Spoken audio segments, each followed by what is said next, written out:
Okay, continuing with the review for Chapter 2, we're going to take a couple of sample problems and use inductive reasoning to make a conjecture about what we have observed, and then we'll continue by using deductive reasoning and prove that statement to be true using deductive reasoning.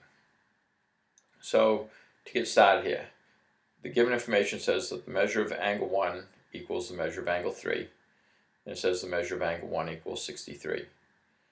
So if angle 1 is 63, the given information states that angle 3 has to be the same, so that's 63.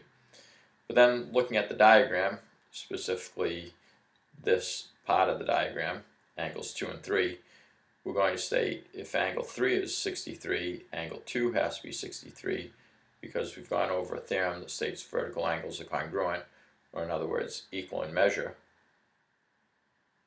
And if we zoom in on just this part of the diagram, we have angle 1 is equal to 63, angles 4 and 1 are vertical angles, so angle 4 has to be congruent to angle 1, so that has to be 63.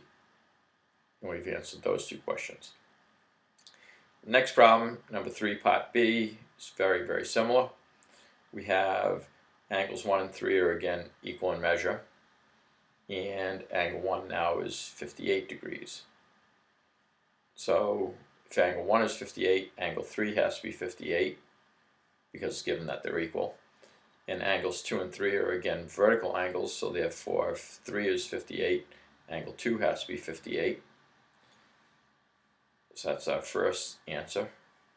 And angles 1 and 4 are still vertical angles, so if angle 1 is 58, angle 4 has to be 58. And that's the second answer.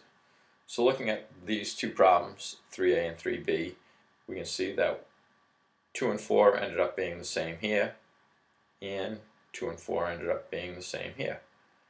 So by using inductive reasoning, using those two examples to state a conclusion, our conclusion, or my conclusion, is that angles 2 and 4 have to be congruent,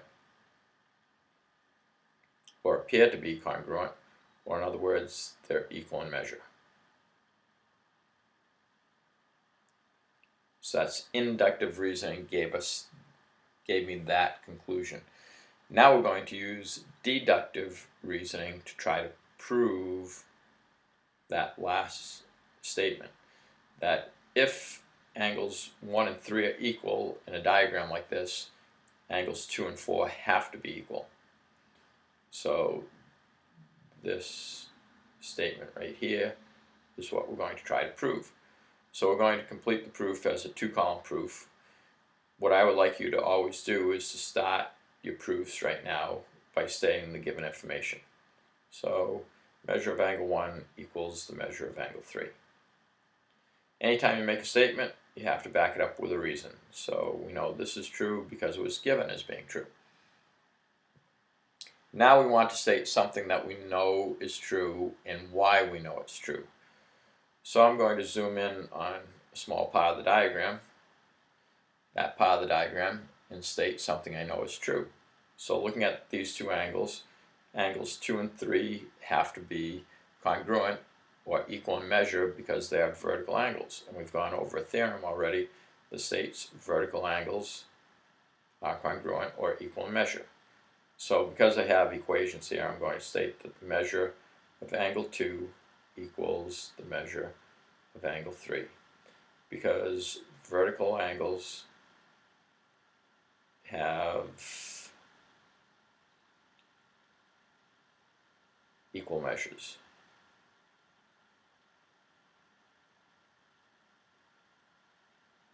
Or in other words, they're congruent.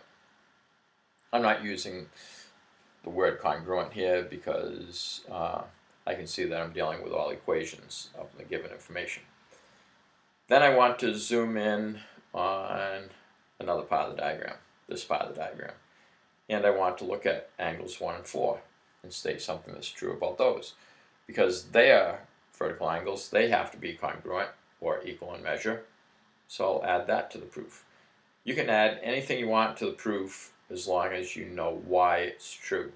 So the measure of angle 1 equals the measure of angle 4 for the same reason. So now I want to look at these three sentences, these three. And I want to look at them in a way in which I can link them together. Now, I'm going to start with this term right here, and I'll highlight it in green. The measure of angle 2 equals the measure of angle 3. So I'll highlight the measure of angle 3 in green. And then I'll search the equations and see if I see the measure of angle 3 again, which is right here on the first equation. And that's equal to the measure of angle 1. So I'll highlight that in a different color, purple. Then I look at the equations and I look to see if I can find the measure of angle 1 stated anyplace else. And that's right here. And that's equal to the measure of angle 4. And the way in which I look at these three equations and link them all together is I start by saying green equals red, and then red equals purple, and then purple equals blue. So the first one, green, measure of angle 2, equals the last one, blue, measure of angle 4. Anytime you use a stepping stone effect like this, you can refer to it as the transitive property. In this case, the transitive property of equality. Notice the statement we now have, measure of angle 2 equals measure of angle 4.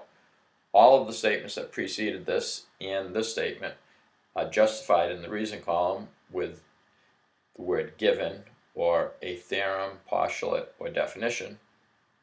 So therefore, we have completed the proof. How do we know we've finished the proof? We have a statement that states exactly what it said to prove to be true. Hopefully this helps as well. We'll continue with part C of the review in a minute.